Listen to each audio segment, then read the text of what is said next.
मेरे हाथ में इस समय एक फ़ोटो है जिसमें राजपाल बालियान, जो मुजफ्फरनगर की बुढ़ाना विधानसभा से नवनिर्वाचित विधायक हैं, उन्होंने एक ट्वीट किया है, मुस्लिम समाज के प्रति दुश्मन वाला व्यवहार कर रहा है प्रशासन, अब ये नहीं चलेगा, अगर सड़कों पर भी आना पड़ा तो हम लड़ाई लड़ेंगे।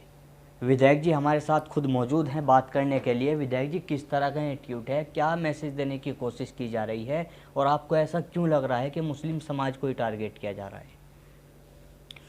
मुस्लिम समाज को जिस तरीके से पुलिस का व्यवहार जो देखने को मिला, जो दो सिपाहियों ने हरकत ग्राम जोला में जाकर की रमज़ान के महीने में, वो उन्होंने घरों में जाकर तलाशी लेना शुरू कर दिया।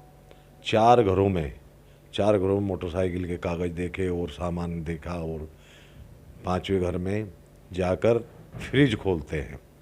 फ्रिज खोलने के बाद उसमें 1 किलो मीट निकलता है, और वो कि तो मीट गाय का है। उन्होंने कहा कि ये मीट हम दुकान से लाए थे खरीद के, कि दुकान तो बंद है, कि 9:30 बजे लाए थे, वहाँ कैमरा लगा हुआ है और फ़ोटो देखिए आप। तो उसके बावजूद उस लड़के को उठाते हैं, चौकी में ले आते हैं, और चौकी में ला के कि ये तो गाय का मीट काटा।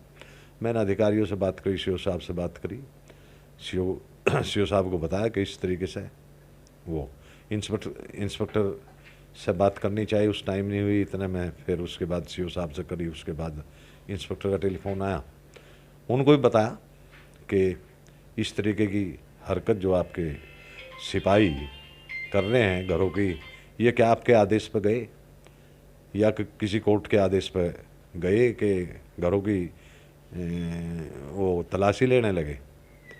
इसी तरीके से ये लोग ये नहीं समझते कि कई वर्ष पहले अखलाक का फ्रिज खोला गया था गौतम बुद्ध नगर में, और वो कितना बड़ा आंदोलन और कितना बड़ा देश के लिए वो मामला बना था। उस चीज़ को इन के दिमाग में ये चीज़ नहीं है कि छोटी बात बड़ी बात हो जाती है। तो उसका मैंने ट्वीट किया था, उसका मैंने अधिकारियों से शिकायत करी थी। तो अधिकारियों की तरफ से किस तरह का इसमें अब तक कार्रवाई हुई है? जैसा आपने बताया आपकी बात हुई है सीओ साहब से भी। अधिकारियों की तरफ से उस पर उनको वहाँ से हटा दिया गया। शायद मुझे ऐसा लगे सीओ साहब ने रिकमेंड किया होगा, कप्तान साहब ने उनके रिपोर्ट के बावजूद उनको यहाँ से हटा दिया और वो लाइन हाजिर कर दिया। तो विधायक जी, लगातार इस तरह के चीज़ें लगातार सामने आ रही हैं, इस तरह के मामले आ रहे हैं, तो क्या कहना चाहते हो आप, क्या मैसेज देना चाहोगे? इस तरह की हरकत, इसी तरह की हरकत एक यहाँ इसमें हमारे शाहपुर में शाहपुर में दो भाई गडरिया अपनी भेड़ लेके और वो वापसी अपने घर जा रहे थे। 3 आदमी आते हैं, सफ़ेद गाड़ी है, और एक उतरता है, उनको इतना मारता है, डंडे से इतना मारता है, और मारने के बावजूद वो बेहोश हो जाते हैं। जनता उनके घर वाले आते हैं, पता चलता है, वो कस्बे के लोग जुड़ जाते हैं, उन्होंने चौकी पर रख के रास्ता जाम कर देते हैं। वो भी हरकत पुलिस की थी। तो सब बात खुली, उसमें हमने ज़्यादा थोड़ा सा एक बजे मामला ठीक हो जाए, अपने आप ठीक कर लें, उसमें भी वो 3 सिपाही थे, 3 सिपाहियों का रोल था। तो उसमें भरोसा दिया था इंस्पेक्टर साहब और सीओ साहब ने कि लाइन में खड़े करके वो हम पहचान करवा देंगे। वो लाइन में ना खड़े करके पहचान हुई और ना उसको कहीं, और उसको मामला उसको भी जो खोलने का प्रयास किया जा रहा था, वो भी एक मुसलमान मास्टर पर खोलने का प्रयास किया जा रहा था। तो तब वो बताया गया और सही जानकारी की अधिकारियों ने कि भाई ये तो गलत है, तो उसको मास्टर को छोड़ दिया गया और वो मामला पता नहीं रफू दफू कर दिया गया, क्या है क्या नहीं। मामला यहाँ भी उन 3 सिपाहियों का था जो जो उन गडरियों के साथ घटना हुई थी, उसमें भी 3 सिपाही थे इस थाना शाहपुर के।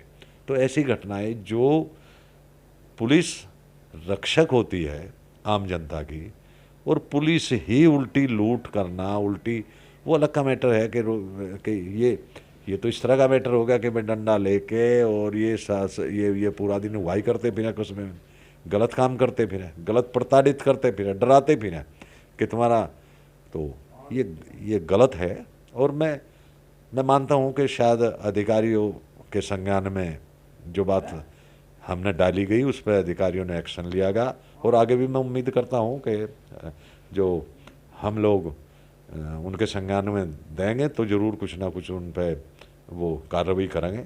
जब अधिकारियों को ही ना पता चला कि कि भाई क्या हो रहा क्या नहीं हो रहा, तो अपना ही कर रहे। तो विधायक जी, क्या लगता है आपको कि 2 मामले आपने बताए हैं, दोनों पुलिस से जुड़े मामले हैं, पुलिस के सिपाहियों के मामले हैं, क्या माहौल ख़राब करने की कोशिश की जा रही है, इस तरह की घटनाओं को यहाँ पे अंजाम दिया जा रहा है? बस माहौल ख़राब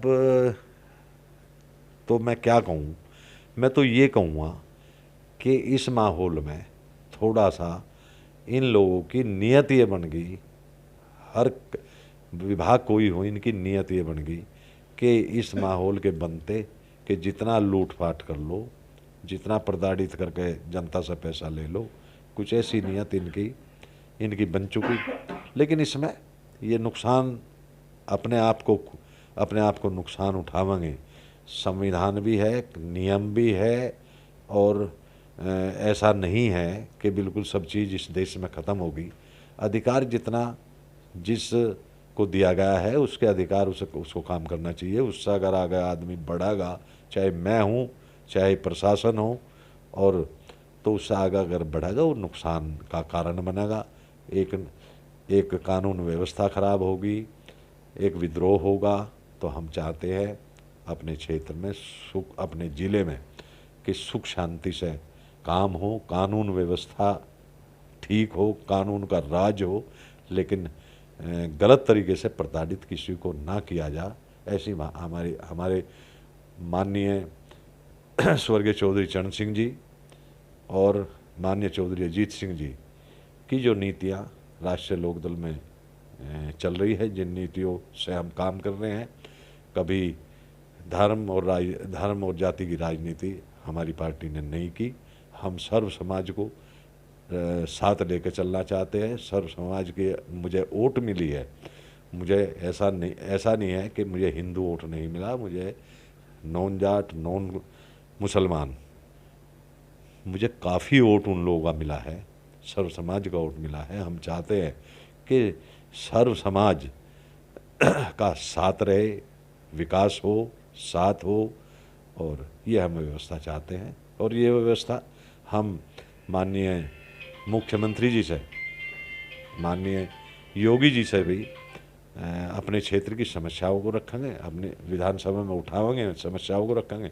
और मुझे पूर्ण विश्वास है कि हमारे माननीय मुख्यमंत्री योगी जी भी, ऐसा नहीं है कि जब जानकारी होती है, जानकारी दी जाती है, उन पे अमल किया जाता है। आखिरी सवाल, आपने ट्वीट में लिखा है कि हम लड़ाई लड़ेंगे अगर इस तरह की चीज़ें होती हैं, तो किस तरह की लड़ाई आप लोग लड़ने की बात कर रहे हैं? हम लड़ाई लड़ेंगे, सड़क पे आके लड़ाई लड़ेंगे, कानून में रह के लड़ाई लड़ेंगे। हम अपनी मांग को मना के, गलत तौर तरीका हमारा नहीं है, गलत आदमी को हम नहीं सपोर्ट कर रहे, चोर डकैत को हम नहीं छुटवा रहे, लेकिन हम चाहते हैं कि इस आम सज्जन आदमी को भी चोर डकैत ना बनाया जा। तो उसके लिए हम जो भी व्यवस्था होगी, हम अधिकारियों से मिलके विधानसभा तक उसकी आवाज़ उठाकर माननीय मुख्यमंत्री जी से मिलकर ये सारी व्यवस्था हम ये चाहेंगे कि अच्छा राज हो, अच्छा व्यवहार हो, और अच्छी व्यवस्था हमारे ज़िले और हमारी कॉन्स्टिट्यूएंसी में हो। हमारे साथ राजपाल बालियान मुजफ्फरनगर की बुढ़ाना विधानसभा से नवनिर्वाचित विधायक मौजूद थे, जिनका साफ कहना है कि जो पुलिस इस तरह से बिना वजह लोगों को परेशान कर रहे हैं वो हम कतई बर्दाश्त नहीं करेंगे। हर तरह से उन लोगों की लड़ाई लड़ने का काम करेंगे। मैं Tanveer Malik, India plus news, Muzaffarnagar. India plus news, सिर्फ वही जो सही।